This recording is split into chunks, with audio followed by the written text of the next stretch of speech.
Bonsoir, bienvenue sur Mon Financier. Les marchés européens clôturent ce soir en légère baisse au terme d'une séance particulièrement calme en l'absence de Wall Street qui fêtait l'Independence Day après avoir clôturé sur de nouveaux records historiques la veille. Les marchés donc qui marquent une pause ce soir, qui ont besoin même de reprendre leur souffle après la solide progression de la veille. Alors je vous rappelle que la hausse était due au très bon rapport sur l'emploi américain qui a dévoilé 288 000 créations de postes au mois de juin, un rythme largement supérieur aux attentes. Le CAC, lui, s'inscrit en légère baisse, moins 0,2% pour clôturer autour des 4480 points. Du côté des valeurs, c'est Alstom qui signe la meilleure performance ce soir, alors que l'AMF a jugé que l'accord conclu entre le gouvernement, dans le cadre du rapprochement entre Alstom et General Electric, constituait donc une action de concert, ce qui pourrait renchérir le coût de l'entrée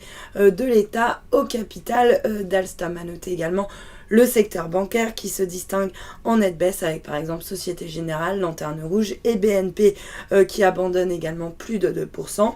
Le Grand en revanche termine en hausse de 0,8%, porté par Odo qui a relevé son objectif de cours à 50 € après que le groupe ait maintenu ses objectifs financiers. Et puis sur le SBF 120, JC Deco qui se distingue donc dans le vert grâce à HSBC, idem pour TF1, porté par une note d'analyse. Sur le marché d'échange, l'euro lui s'inscrit en légère baisse par rapport au dollar, moins 0,14%. On a d'ailleurs cassé le seuil des 1,36 à 1,3590 précisément. Il cède par ailleurs 0,3% face au yen à 138,69 yens. Et puis à noter que le billet vert lui aussi perd un petit peu de terrain par rapport à la devise japonaise, autour des 102,05 yens. Et puis pour terminer, l'once d'or qui elle en revanche reste stable autour des 1320 $ l'once. Voilà pour la clôture des marchés.